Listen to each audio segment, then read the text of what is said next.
할렐루야. 오늘 영상 예배에 나오신 여러분들을 주님의 이름으로 환영하고 축복합니다. 오늘 우리가 볼 말씀은 사사기 20장 11절 말씀입니다. 사사기 20장 11절 말씀 제가 읽어드리겠습니다. 이와 같이 이스라엘 모든 사람이 하나같이 합심하여 그 성읍을 치려고 모였더라. 아멘. 오늘 말씀을 보면요, 이스라엘 백성들이 다 모였습니다. 그리고 한 성읍을 치려고 합니다. 굉장히 상황이 긴박했고 급박했고 그리고 고조된 분위기 속에 있었습니다. 이스라엘 백성들이 치려고 했던 성읍은요, 외부의 적이 아니라 내부의 적이었던, 내부의 문제였던 기브아라는 성읍을 치려고 했는데요. 이 기브아는 누가 갖고 있었냐면 베냐민 지파가 살고 있었던 곳이 바로 기브아였습니다. 이 내용은요, 이렇게 시작합니다. 에브라임 산지에 살고 있었던 레인이 있었습니다. 그 레인에게는 베들레헴에서 첩을 맞이했던 그 아내가 있었는데요. 이 아내가요, 행음을 하게 됩니다. 행음이라고 하는 것은 간음 이렇게도 부르기도 하고요, 화를 내다, 증오하다 이러한 뜻도 갖고 있습니다. 그러니 남편과 무언가의 문제가 있어서 이 여인이, 이 아내가 가출을 하게 되는데요. 베들레헴의 자기 집으로 돌아가 4달 동안 살게 됩니다. 남편이 이 아내를 다시 데려오고자 다정한 말로 화를 풀어주고자 하인을 데리고 지금 이 베들레헴으로 떠나게 됩니다. 그리고 그곳을 만났는데요, 장인어른이 환대해 줍니다. 그리고 며칠을 머물다가 이제 집에 가려고 했더니 장인어른이 하루만 더 머물러 달라, 또 하루만 더 머물러 달라. 그렇게 해서 5일이 되고 6일이 되던 해, 이제 아내와 하인과 자기와 이렇게 이제 원래 있었던 곳으로, 이 곳으로 돌아오게 됩니다. 이 돌아오는 여정 속에서요, 거리가 있다 보니까 이제 밤에 이제 잘 곳을 찾다가 이 기브아에 들어가게 됩니다.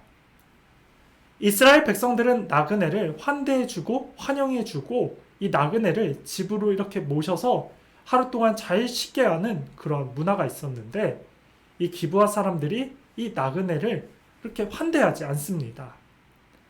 밭에서 일하고 돌아온 노인은 그 나그네, 그분들을, 레인을 이제 환대해줘서 자기 집으로 초대하게 됩니다.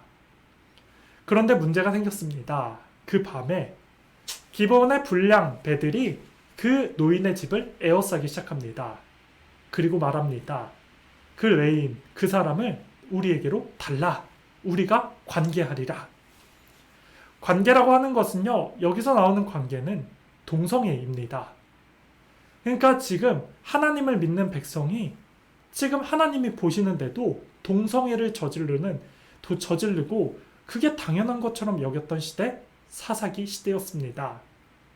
노인은요, 이 사람을 보호하고자 협상을 합니다. 이 사람은 내가 내줄 수 없다. 대신에 내 딸과 이 사람의 첩이 있으니 그들을 마음대로 해라. 협상을 합니다. 그러나 그 사람들은요, 불량배들은 거절합니다. 결국에는 그 첩만 내보냅니다.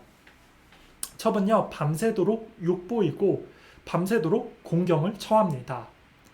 다음날 아침 레인이요, 이제 에브라임으로 돌아가기 위해서 이제 아침에 일찍 일어나 이제 갈 준비를 하는데 그 여인이 문지방에 쓰러져 있었습니다.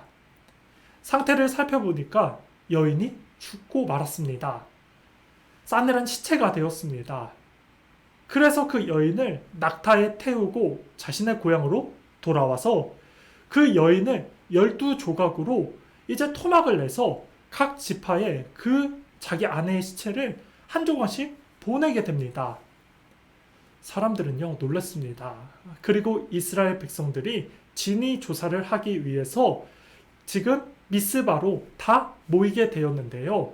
베냐민 지파 빼고 모든 이제 지파가 다 모였고, 거기에 모인 자들, 특별히 칼을 찬 자들 전쟁에 지금이라도 나갈 수 있는 사람이 40만 명이었습니다.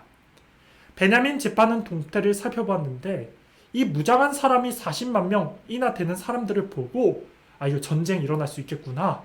이들이 우리를 치러 올 수도 있겠구나. 그래서 베냐민 지파도요 2만 6천 명의 병사를 무장한 상태였습니다. 그리고 진위 조사를 하기 위해 이 레이인의 말을 지금 듣고 있는 상황입니다. 레이인은 이 기브아에서 있었던 내용, 자신의 아내가 욕보인 내용, 그 내용을 쭉 얘기하면서 이제 사람들에게 이제 이렇게 얘기를 하고 그 사람들은 그 얘기를 듣고 이제 격분을 합니다. 그래서 전쟁에 나가려고 이제 그 성을 치자! 그게 바로 오늘 본문의 내용입니다. 근데 여러분, 우리가요, 한번 보면요, 이들이 잘못한 게 무엇이냐면 하나님이 이스라엘 백성의 왕이십니다. 그러면 이들이 모였을 때에 먼저 감정 따라서 와 이거 베냐민 지파 징벌회로 가야 되겠다가 아니라요. 우리가 하나님 앞에 먼저 기도하고 회개할 거 회개하면서 은혜를 구하고 우리가 주님 앞에 엎드려 줘야 되겠다 라면서 주님의 은혜를 구해야 되는데 이스라엘 백성들은 감정 따라서 기분 따라서 지금 행동하고 있습니다. 잘못된 모습입니다. 그리고 한번 생각해 보십시오. 지금 감정 따라서 40만 명 되는 그 병사가 지금 2만 6천 명 병사 쳤으면요. 베냐민 지파는요. 그냥 무너지게 돼 있습니다. 딱 봐도 40배, 40만 명이고 2만 명이면 이게 수적으로 보면요. 얼마나 많습니까? 그러니까 굉장히 많은 수인데요. 지금 감정 따라서 치러 가자. 어떻게 이런 악을 저지를 수 있어? 그러면서 공격하라고 나가려는 상황입니다. 하나님을 의식하지 않고 하나님이 생략됐습니다.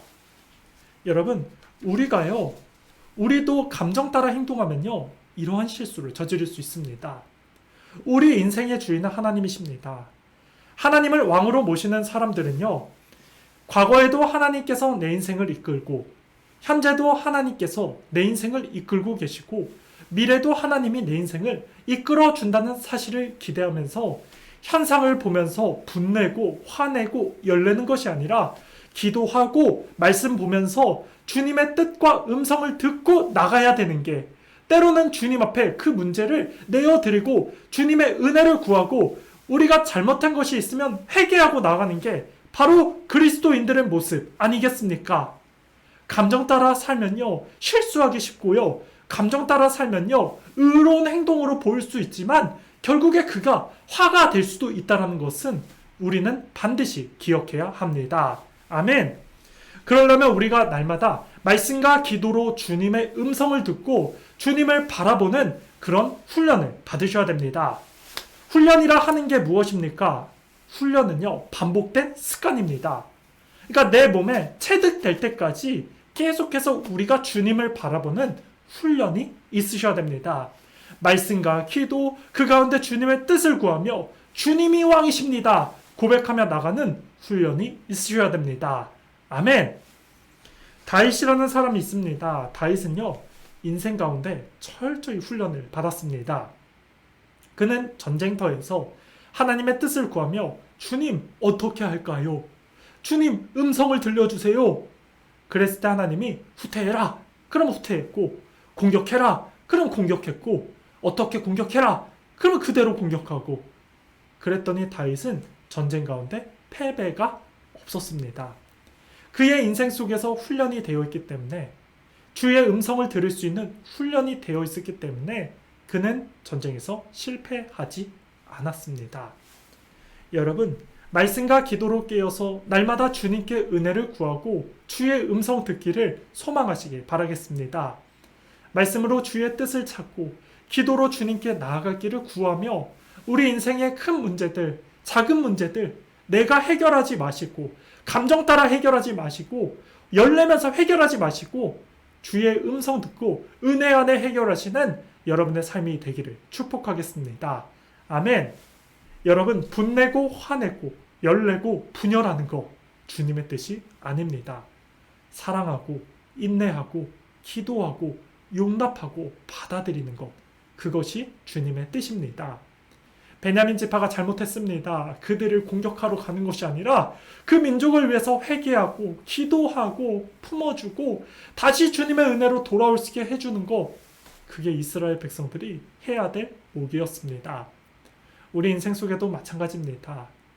열내고 화내며 감정 따라 행동하지 마시고 기도하고 말씀 보며 믿음 따라 살아가시는 여러분의 삶이 되기를 간절히 축복하겠습니다. 아멘. 말씀의 결론을 맺겠습니다. 같은 상황이어도 세상 사람들과 예수 믿는 사람들은요, 상황과 환경이 다르셔야 됩니다. 세상 사람들은요, 열내고 화내고 감정 따라서 네가 내게 돌을 던졌어? 그럼 나도 돌을 던질 거야. 세상의 법칙입니다. 그러나 우리는요, 하나님께 기도하고 말씀 보며 주의 뜻을 구하는 게 저와 여러분의 사명이자 목표입니다. 여러분, 우리가 이 사실을 기억하면서 오늘 하루 살아갈 때 하나님의 왕되심을 선포하며 주를 의식하며 말씀과 기도로 깨어서 주님 앞에 뜻을 구하며 믿음 안에 사시는, 믿음 안에 선택하시고 믿음 안에 반응하시는 여러분의 삶이 되기를 예수님의 이름으로 축복하겠습니다. 아멘.